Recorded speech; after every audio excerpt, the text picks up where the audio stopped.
Okay, so I'm just going to take and put a wet coat of warm white over the belly using my 1/4 lunar blender.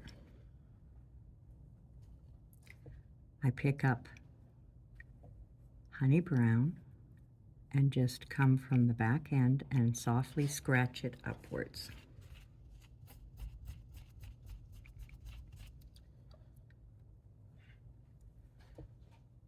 I'll wet coat the cheek patch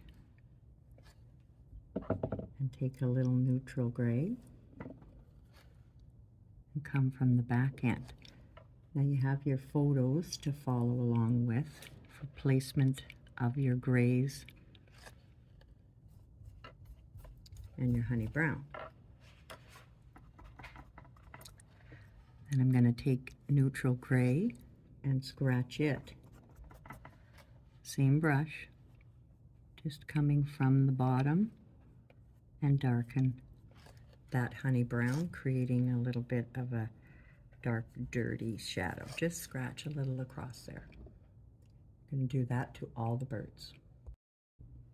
So first I'm going to take my 1/4 lunar blender and I'm going to pick up a little honey brown and neutral gray and just brush mix them together on the palette. And I just want to scuff a little bit of a dirty neutral gray honey brown mix at the top of my wings. It's just a dirty little mix, and then we'll apply our feathers. And they just come up to this section, they don't cover it. So I'm double loading my 1/4 inch flat with neutral gray and the lamp black. I'm going to just tilt this a little bit so that you can see my brush a bit better. So I just chisel it in like that. I'm going to reload again. Flatten your brush to the palette every time. And then I'm going to start and slide the feathers for the wing. And I'll bring them in like little V's, overlapping, coming up like so. And just end uneven into that messy little patch.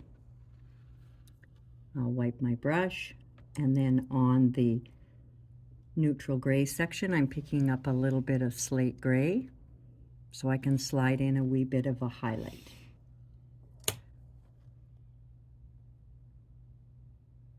I'm not intending on going up the whole stroke, just a little bit of a highlight on there, so that as it ends up here, it just feathers off into that little patch. And that's what you're going to do for all the tails and wings. On the birds' heads, we're going to dry brush neutral gray with my 1/8 inch dome stippler. So I dry brush there and then a little bit on his throat. So you'll do that to all your birds. Then you'll pick up a little bit of slate gray on the same dirty brush, and you'll just kind of sharpen up the top of the head. Don't put that on the throats. I'll take my liner, so my 10-0 liner, and I'm going to take and just add a little bit of highlights on the beaks. So a little neutral gray, just depends on how bright it stands out. Just a few little swipe lines to create a highlight. For his eye, we want to have part of the eye showing in the black and part of the eye showing in the white. Now when it's on the black, you don't see it very much unless it's wet. So how we end up being able to see that eye is to take a fine line of neutral gray and outline just loosely behind the eye. And neutral gray is the highlight color as well, a little tiny dot. The birds have uneven, jagged feather marks. So if you want, you can take your liner and just kind of break up, coming into with a little bit of black just to make it a little jagged, and the same thing on their throat a bit. Just a little uneven. You're not wanting it to look like a zigzag stitch, but just a little bit uneven to put along the bottom there. All right, so that's the next steps on the bird. For our branches, we're going to double load. This is the top branches, so we want them to appear closer to us. So I'm double loading my 3/8 or number 10 and a flat chisel, flatten it to the chisel, and I'm going to slide in the branches the same way we did the ones in the background. So I'll just slide these branches from the tip of my branch backwards. You want this bird to be sitting on the branch, and it is going to get a lot of snow on it, so you reload as needed, work your way back. This is avocado. I'd say my camera's a little close. So once I get a branch in, then I'm going to touch the lush green side of my brush to celery and come back and slide in some highlights. So we're going to have some lighter edges to some needles. So we just come back and add these highlights.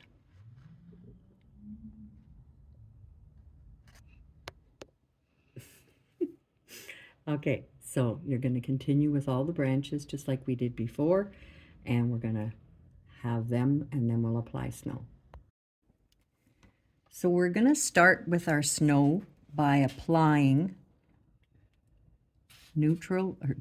slate gray, and just use a round brush, and you're going to apply clumps of snow. Now we don't want it to end up looking like it's snow worms, so you want to have these clumps fat in some places and then skinny in others, so that they are tapering away from each other. You don't want to have one continual clump running the length of a whole branch. We're putting snow on top of the snowshoe as well. So you're going to go ahead and apply these clumps all over the place as you see them in your picture. Now, once you get the clumps on, you're going to take a little neutral gray, I want to call it neutral gray, slate gray, and you're going to just stipple. Now these are still wet because I just am doing a few right here for you, but they'll most likely be dry by then. You're just going to have a little bit randomly going through there. Then I take my deerfoot, about a 1/4 inch is good, and I'm going to tap in some warm white. You want your snow to look like it's in layers, in clumps. We want to see definition behind it. I'm not looking for it to be fuzzy like a teddy bear. So if you have all loose and fuzzy, you'll pick up a bit of extra white and just apply it on top of it. We want to end up with white, but seeing a little of the gray in behind. So you're going to go through like that. You want them to be random and uneven. And you'll apply your snow. Okay, so we'll go through and we'll put all our snow clumps on and then add the white. Okay, so we're going to be shading on this. We want to shade our clumps of snow. So we're going to shade neutral gray. Just kind of along here, I'll pick here, and then you just smudge a bit with your finger. All we're wanting to do is give some depth to our snow clumps. And it does change them. Could use a little less water on that. Okay, so I'll come in, and it's just a little here and there, and smudge it a bit. Shade along the bottom. This just separates our clumps so that it gives a little bit of dimension to it. So we'll go through and we'll shade our clumps. Okay, so we're going to be shading on this. We want to shade our clumps of snow. So we're going to shade neutral gray. Just kind of along here, I'll pick here, and then you just smudge a bit with your finger. All we're wanting to do is give some depth to our snow clumps. And it does change them. Could use a little less water on that. Okay, so I'll come in, and it's just a little here and there, and smudge it a bit. Shade along the bottom. This just separates our clumps so that it gives a little bit of dimension to it. So we'll go through and we'll shade our clumps. So we're going to shade with black-brown mix. Nice and soft. I'm going to go behind my birds against the shoe.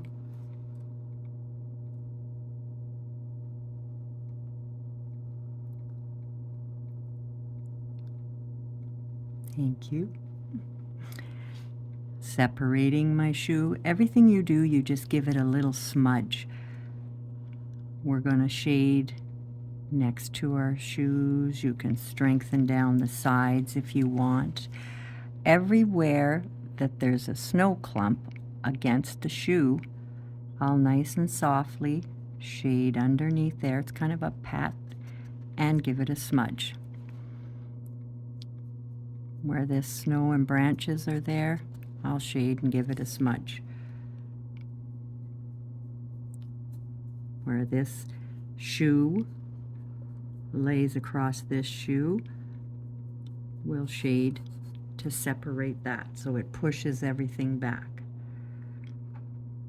But this is going to give so much dimension. You see this bird here, as soon as he has a shadow behind him, nice and soft, just smudge around there, shade next to the little shoe. I'll shade where the branch is under here. It's more of a pat shading because it's got to come underneath. It's not a straight line. We're underneath the snow boughs. We're in amongst the pine, and just smudge it all in. So this makes such a difference in your piece, but you're going to shade all of these pieces like that, and then you're going to shade around your outer edges. I'd like to use a large brush to shade the outer edges, 3/4 or a 1 inch, but you might find it better to go ahead and use stain antiquing medium. Load your brush in that, shade both sides, let it dry, then shade the top and bottom separately so that you don't smear or smudge anything. Get track lines. Okay, so that's how you finish off your piece.